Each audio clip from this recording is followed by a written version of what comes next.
Hello, everyone. Welcome to the Health Chats podcast. Welcome to my bedroom. I am recording this episode from my bed with my blue light blockers on at 8 p.m. on a random Wednesday to show you what consistency looks like. I am going to run you through my day because it was a long day and I'm very tired. And in my calendar, I had actually at 11 a.m., it is now 8 p.m., to record a podcast episode. And I did not do that because when you do not prioritize your sleep, or if lack of sleep is a constant in your life, it ripples into the other areas of your life and makes it a lot harder to do things. And I'm a prime example. I like to think of myself as the health coach that I am and the yoga teacher as both the experiment and the experimenter. So how I live my life is kind of like figuring out what works and what doesn't work so I can suggest to my students and to my clients what might work better. And I say that while also understanding that we all have to learn our own lessons. I can tell you what to do a million times and you'll still probably do the other thing until you figure out a way that'll work for you. But I'm just going to walk you through my day while I drink tea. I like to drink these yogi teas that say a quote, and this one says, "Let your energy be used to build, not destroy." I love that. These ones, so I drink this, and then what's the other one? It's like Nature's, yeah, I'm not going to get a sponsorship. I don't know what it's called, but they both have quotes on them. And the other one's quotes just aren't great, to be honest. They're not that good. And I would love to go in and just rewrite unhinged tea quotes that make people think twice about their life, and not in a negative way by any means, but in an inspiring way. Am I living up to my potential? And today is a prime example of that. So I recently started a new position doing what I've been doing, but on a larger scale. So I have accumulated over 50 clients, and they are all women. I'm working with women specifically on fat loss and hormone health. These are the two biggest things that we work on together. And what's really funny and paradoxical about working in the health and wellness industry is quite often us as the coaches, the practitioners, we set our own health aside in order for the health of our clients. And I wanted this role. I'm very happy in it. But with anything new comes stress, even if it's good stress. And so sleep is normally the first thing to go if you are experiencing stress. I say this from a hormonal standpoint. Most women who have issues with their stress management, they're waking up at between 2 and 4 a.m. They will get a cortisol spike, a blood sugar crash, and they're awake and they can't get back to sleep. And so me being the experiment, I had a really big day yesterday, and then I woke up at 4 o'clock this morning and I was bing, eyes wide open. I am not about to fall back asleep. And what I'm really grateful for in this is not common for me anymore. It used to be. It really used to be when I had no menstrual cycle for 4 years. But through stress management practices and learning how to feed my body and learning how to exercise properly and not overdo it, I rarely ever struggle with this anymore. It used to be an everyday thing. I would wake up at 4. Now it's once every few months, and it's very situational. But this is a really good example for those listening who maybe do struggle with their hormones and they struggle with sleep and are well, what the heck do I do? So before I get to the what do you do, I just want to walk you through my day based off of my sleep being messed up for just one night. This is going to be all about the importance of sleep. I woke up at 4 o'clock this morning and until I was like, okay, yep, not falling back asleep, which maybe you can relate to that. You try to fall asleep, but you can't fall back asleep because everything is just go, go, go, go, going. And so step number 2 for me was I'm going to meditate. I'm going to step into my morning routine where I sit on the floor and I regulate my breath. And what I did was 13 minutes. I know that's such a random number, but it's what I had set in my Insight Timer app, not sponsored. And I did 3 minutes of breath work. There's something called a physiological sigh, and it's when you breathe in twice through your nose, you go and long exhale through your mouth. And so that's what I did this morning for 3 straight minutes because I knew that my nervous system was in sympathetic, which is fight or flight. And I wanted to get back down to parasympathetic. I was like, girl, like we only slept 6 hours, which is still pretty good. That's something. But I like to go for the 8 now that I've actually learned how to biohack my sleep for the most part. And so I was like, let's chill. And I did that for 3 minutes. And then for the other 10 minutes, it was just silent meditation. I do this most mornings if I'm not following a guided meditation. And in that time, I had so much noise in my brain. And some days I don't. Some days it's just like silence, which is really nice, which has been a practice. But some days I do. And this was one of those days, which is also highly linked to if your stress is high. And so I had like my whole calendar for the day. I had tomorrow's calendar. I had Friday. I had like this whole week of just like, I've got to do this. I've got to do that. And I've got this task and I teach yoga here. And oh, I have this friend coffee and I have a podcast episode. And just like that was my brain.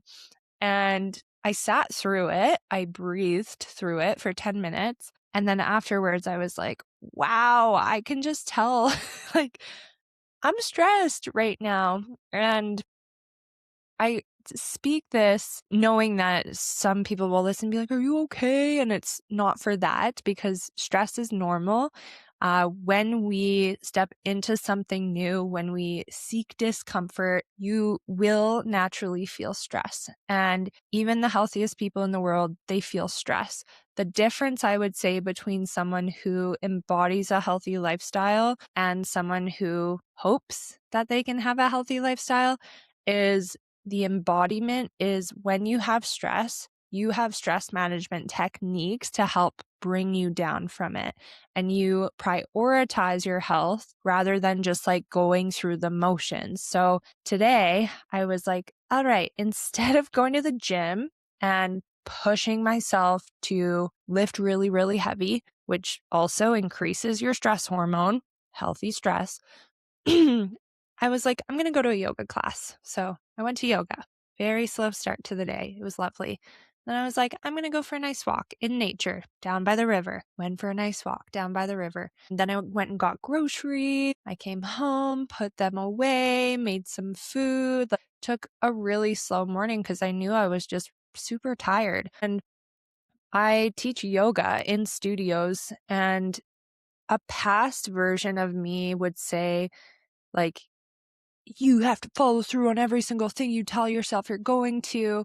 And there is a lot of truth to that. But when you work in wellness and your career and your position and like what you do for a living is show up for other people, if your cup's not full, it is okay to say, I can't show up for other people today. So I was supposed to teach a yoga class today. I sat with myself. I sat with it. I was like, okay, I love yoga. I love teaching, but am I giving the best service I can by teaching a yoga class on very little sleep and in this frantic state of feeling a little bit stressed because of the changes in my life? Probably not. So after sitting with that, I put it out there. Hey, can someone take my yoga class? My cup's empty. I need time to refill. And luckily someone was able to take it. So I spent the rest of the day doing tasks. I think this is another key in stress management is often we want to run from the tasks at hand. And like, yes, there are commitments, maybe like teaching a yoga class, for example, that you're able to pause and like put on the back burner or shift around a little bit. But a lot of the time, you can't do that with your tasks. You do have to get them done. And it can actually create more stress in your life to not do them than to just do them. Just get them done. I like to think of this as like the closed loop analogy that one of my guests kind of taught in a few episodes ago. So if you have a bunch of open loops, a bunch of tasks that are not checked off, this can add to your stress by just saying, you know what, we're going to take a field day. Yeah, I'm just going to like go out, go for a walk. I'll get back to it tomorrow. This can actually add to it. There's front loading effort and then there's procrastination. And procrastination never, ever, ever helps you feel better about your stress. So I sat down and I was like, okay, I'm going to commit for the next 4.5 hours to getting all of these tasks done. I will get up in between, stretch my legs out, make sure I'm not sitting here and breaking my low back. And I ended up doing it. I got everything done. I ignored all phone calls. I got a lot of phone calls. It seems like that also likes to happen on the days when you're like trying to dial in. I ignored all of them and I got it done. And then at the end of the day, once I was done all of that, I made myself a dinner, nice healthy dinner, and then I laid in bed and I put on Queer Eye, which is such a good show if you haven't watched it. And I let myself distract my brain. And so that was my day. I also ate some comfort food because for me anyways, I find I get into routine, I do tend to get pretty like hyper focused on everything being quote unquote perfect or as close to as possible. And in that, like say tracking food, getting workouts, getting steps, all of the health things that if you're a client of mine listening or someone on a health journey, you know what I mean? That can actually create more stress in your life than just having some ice cream and going against your diet plan for one meal, not a whole day. I would not suggest a whole day, but it can actually be a nice relief of stress to have a bowl of ice cream. So I did end up doing that and it felt really, really good.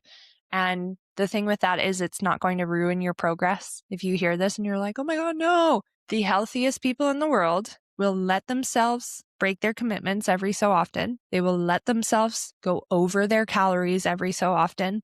They will let themselves miss their steps every so often and miss a workout and just be a human. This is called being a human being. So that was my journey today that has now brought me to 8 p.m. being in my bed recording a podcast episode.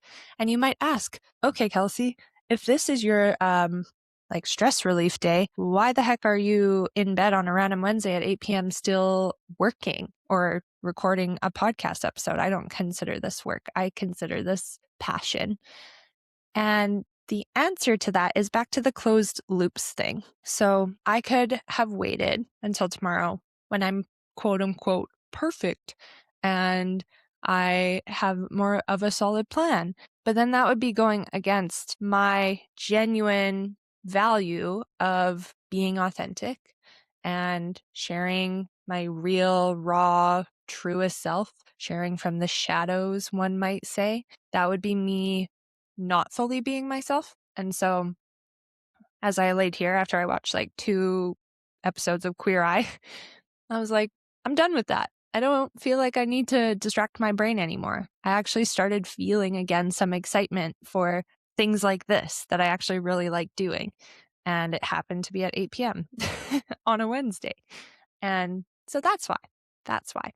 And so I say all of this to say and to kind of come back to and loop back to stress management and sleep and why your sleep is the most important thing when it comes to a health journey. If you are getting less than 8 hours of sleep per night frequently, if it's more nights than not that you are waking up at 2, 3, 4 a.m., and then you're going into the day and you're like trying to will yourself to eat healthy and get all of your steps in and get your workouts in on top of maybe being a mother, being a teacher, being a nurse, being like whatever it is that you do where you're serving on top of that, if you're not getting sleep and then you're beating yourself up because you're not able to find the quote unquote motivation to do those things, my goodness, we need to go back to the sleep. Your sleep routine, what I'm about to do once I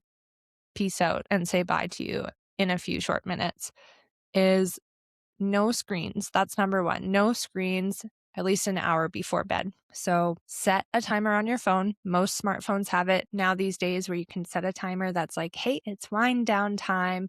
Put everything away. So set that up right now as you're listening. Do it. That way it's real. And when that goes off every night, give yourself like 2 minutes to finish whatever you're doing. Watch the last weird little reel that you're scrolling on Instagram or Facebook about, a cottage cheese recipe, because that's all over my page. I don't know if it's the same for you.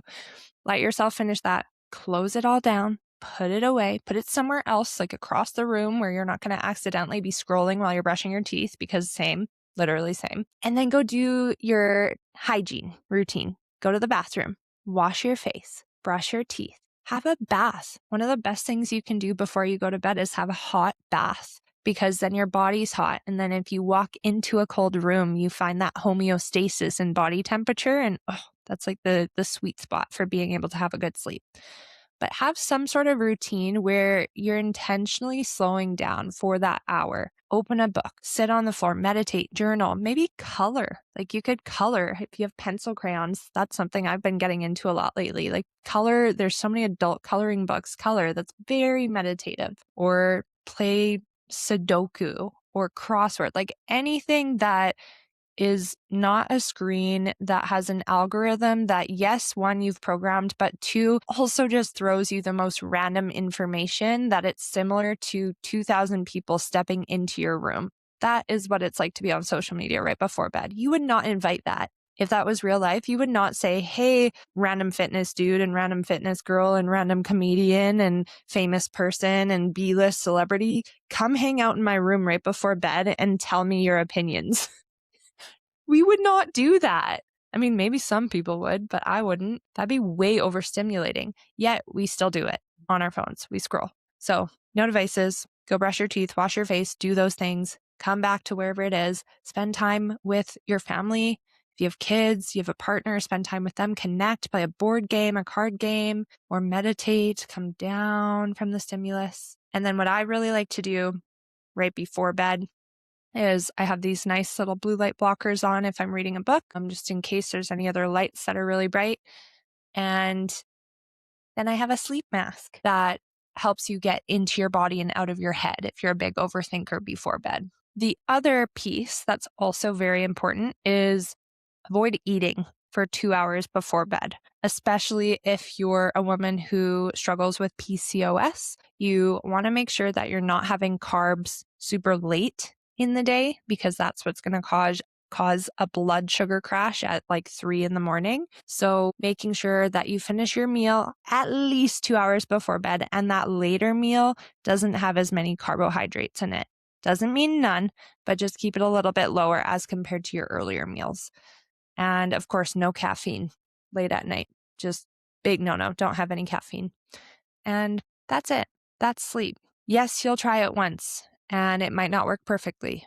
Or it'll be beginner's luck, where you're like, whoa, I just had the best sleep of my life. I've not slept that long in ages. Holy cow, Kelsey just gave me the life hack of all things. Wow.